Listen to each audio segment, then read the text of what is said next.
Hello, it's Collette from the Sacred Rose Temple, and I'm here to give you the energy forecast for this week, the 28th of the 4th, 2025. So, welcome back to the Rose Temple and to the musings on our energy and the astrology and all the other things that I can try to forecast and feel into that might help you on your spiritual journey. So, things have been crazy since last year and into 2025. I think many of us had hoped that 2025 would start to ease off for us, but that hasn't been the case at all. And we know that that's due to the amount of planets in retrograde that's been going on and the eclipse portals. So that's changed now, though. That is starting to move forward. We're out of the shadow of these and we're moving forward. And it's slow in our moving forward, but much like the parallelism of spring, we should be gently uncurling, starting to awaken the body, the mind, the soul, the spirit, and coming into the new energies that are awakening for us. So we're typically looking that we've just gone through a Taurus new moon, and the Taurus new moon is all about everything beautiful, really beautiful, what we're attracting, what we want, what pleasures we require, what desires. It's really a time to be of the senses. And being a Taurian myself, I know that the senses are super important for me. They are like my little antennas. And holding the senses and being aware of our senses are very helpful for our own sensuality and the way we experience the world as a sensual experience. So that's really calling us into this movement forward. And we can see the natural world is being very sensual as it starts to open up in colour and green. And as we move forward, we're also finding that Venus, which is the ruler of Taurus, is in Aries. And what this is going to do, which is great news, is restore life force. It's going to bring back in that like spark of energy within us because we've all really felt quite non-energetic. I am quite a high energy person and I really have been feeling that more slow burning and needing more rest. And I'm quite happy to see my vitality and life force start to awaken in me and the the restoration of passion. What are we passionate about? What do we want to do with this passion? How do we restore it? And that's going to come forward about in our relationships. Number one, we need to bring passion back into our relationships. And Aries is all about desire.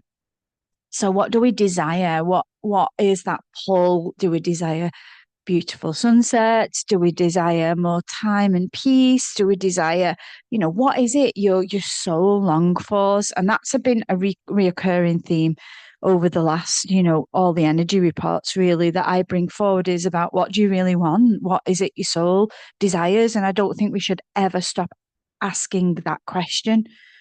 Mars is also in Leo. So what we've got is this kind of romantic energy of Leo, and it's coming back to us. It's making us want to be socially active. It's wanting us to be energetic too. And that social activity is really asking us to step forward and to say, like, how do I want to spend my time socially? How does the creativity of social time contribute to my soul, my spirit? And it's not just indeed passing time and not having any, real resonance for you and your body, we should say. So I'm really feeling that this week as we move on, it's about deep roots and new blooms. It's There's this powerful dynamic between holding on and breaking free. And what we'll notice is there are some power dynamics of things that you're holding on to that you really know that you should break free from. And we're being asked spiritually to stabilize ourselves and letting go of what has outlived its time with us. And that takes a lot of self-worth. It takes a lot of courage and love for yourself to say, this is outlived me. It's outlived. Its time's done. It's not beneficial to me anymore. And I need to move on and break through. And it's about slow breakthroughs, not dramatic, but steady shifts. Just feel into like, the seeds breaking open underground. They're steadily breaking.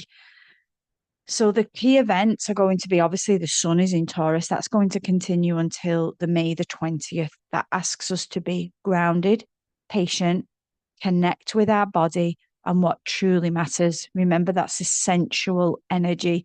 Work on your home, your health, your self-worth, while gently feeling what the future is holding for you.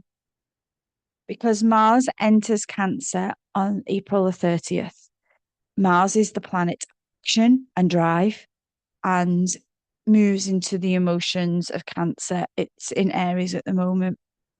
And the shift, the way we pursue things, is less about fight, but more about protect and nurture, because Mars can also symbolize war.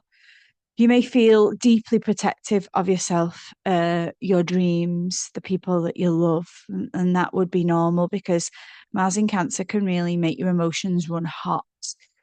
And that would ask us to be aware of any passive aggressive behaviors or reactions or dismissive reactions, not really channeling, connecting, nourishing, being observant, conscious, supportive, just being kind of hot headed, bit distant.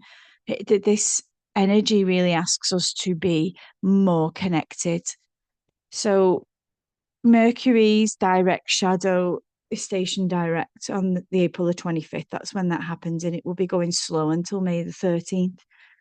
This will be communications, decisions, travel plans will all be settling after the Mercury retrograde. So there's no need to rush here with any big confirmations about what we're going to do, but just to allow the conversation and the unconscious unfolding of what wants to come through. So that really is going to be the theme for, unfurling, I think, is the best way to describe that, to unfurl, to uncurl, but to be deeply rooted. Try not to chase things that are shiny and that feel unstable or shallow. Make sure that when anything comes up that's shallow or distant, that you return to depth and what gives you peace and strength, because depth gives you peace and strength.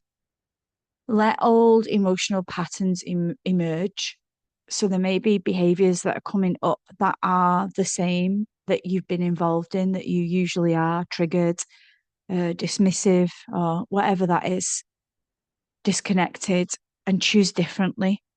Mars in Cancer will stir really protective instincts. So notice those old triggers coming up from being in need of the protection, and don't react the same way. Try to come from a different, higher place within the self, the true self underneath all that wounding and triggers and emotions.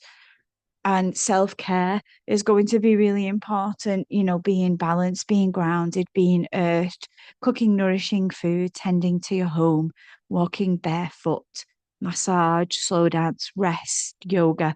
These kind of things are very Taurian in nature, to be in that space where you are giving yourself a lot of self-care and a lot of love. Self-love is very crucial for Taurians and Taurus energy, and just catching yourself out in the behaviors that are not loving. I know that there's things I've written down where I could be more loving to myself, and I'm going to try to really change behaviors around that.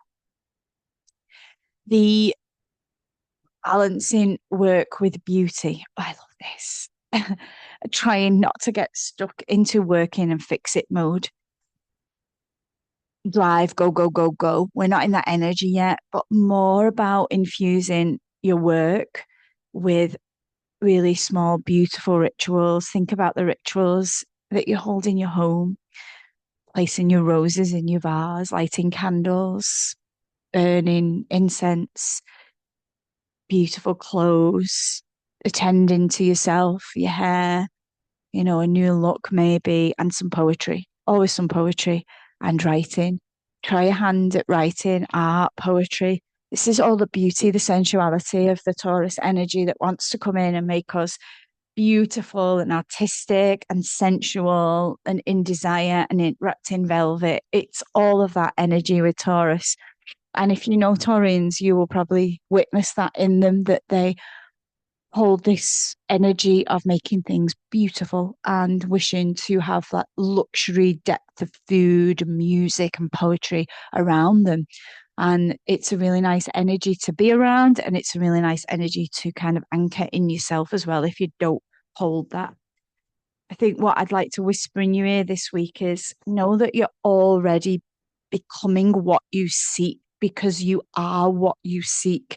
In Jungian individuation, it's not looking to improve yourself, really. That's the wrong word. It's more about trying to individuate yourself, into the true you, into the version of you that's pure, divine, glorious, gorgeous, compassion, caring, loving, good, because that's the root of who we really are under the layers of woundings and defenses and sabotage and unworthiness and addiction and all those things that are perfectly human, by the way.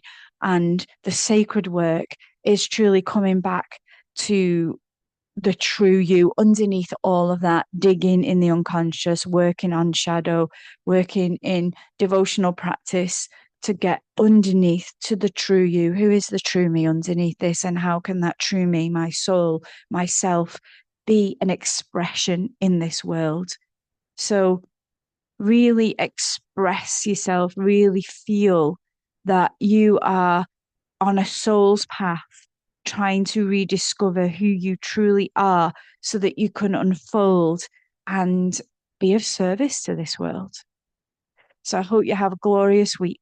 I hope the sun shines. I hope that you're filled with the beauty of Taurian energy and that you really take care of yourself and really dig deep to find out who you truly are.